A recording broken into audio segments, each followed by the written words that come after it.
माजी मुख्यमंत्री उद्धव ठाकरे यांच्यासह विधान परिषदेच्या 9 आमदारांचा कार्यकाळ हा लवकरच संपणार आहे। उद्धव ठाकरे हे पुन्हा विधान परिषदेवरती जातील का याबाबत उत्सुकता असेल। विधान परिषदेच्या निवडणुकीमध्ये भाजप आणि महायुतीला बहुतांश जागा मिळतील आणि महाविकास आघाडीला फटका बसेल असं चित्र आहे। विधानसभेच्या 288 सदस्यांमधून हे 9 सदस्य विधान परिषदेवरती जाणार आहेत आणि त्यासाठी मे महिन्यामध्ये निवडणूक नियोजित आहे। महायुतीचं संख्याबळ हे तब्बल 235 इतकं आहे, तर मवियाकडे माकप शेकाप असं मिळून 48 विधानसभा सदस्य आहेत, तर अन्य 2 पक्षांचे 3 आमदार आहेत। उद्धव ठाकरे हे स्वतः विधान परिषदेवरती जाण्यासाठी इच्छुक असतील का आणि मविया एकमतानं त्यांच्या नावावरती शिक्कामोर्तब करेल का असा प्रश्न आहे।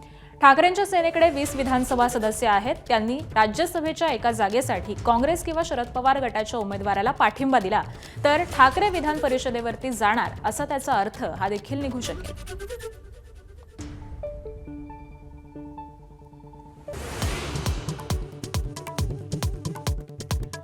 राज्यातील 12 जिल्हा परिषद आणि पंचायत समित्यांसाठी सरासरी 67% मतदान। उद्या सकाळी 10 वाजल्यापासून मतमोजणी। वेगवान निकालांसाठी पहा एबीपी माझा।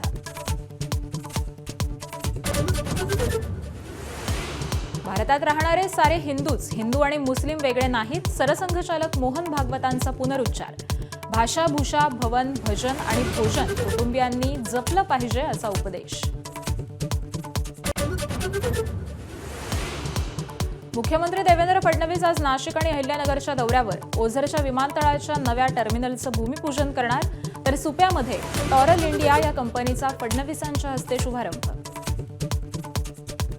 राजस्थानातल्या कोटामध्ये इमारत कोसळून 2 जण ठार, 5 जण गंभीर जखमी, 15 लोकांना ढिगाऱ्याखालून काढलं। इमारतीत वरच्या भागात कोचिंग इन्स्टिट्यूट तर तळमजल्यावरती हॉटेल होतं।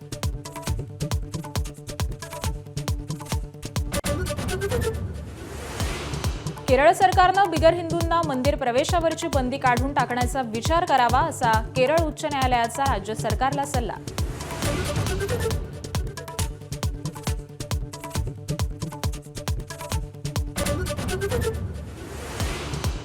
अमेरिकेनेही मानले पाकव्याप्त काश्मीर आणि अक्साई चीन भारताचाच भाग। भारताचा नकाशा स्वीकारून दिला अमेरिकेचा चीन पाकला संदेश। भारत अमेरिका व्यापार तणावाच्या पार्श्वभूमीवर मोठी घडामोड। नकाशात टिंबांच्या रेषांचाही वापर नाही।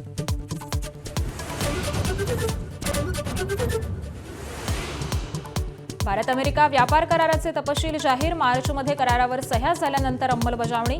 भारताने रशियाकडून तेल आयात केल्यास पुन्हा दंडात्मक 25% टॅरिफ लागण्याचा इशारा।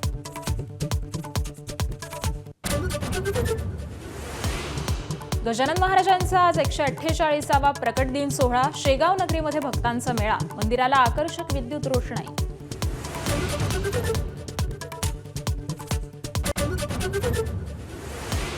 वानखेडेवर टीम इंडियाचा विजयी जल्लोष। T20 विश्वचषकाच्या सलामीच्या सामन्यात भारतीय संघाची अमेरिकेवरती 29 धावांनी मात। सूर्यकुमारची खेळी निर्णायक। अक्षय शिराजचा प्रभावी मारा।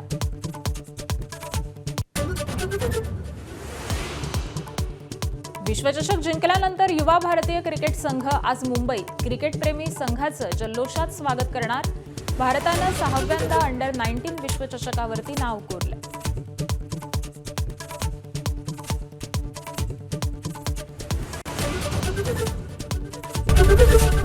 एबीपी माझा, उघडा डोळे बघा नीट।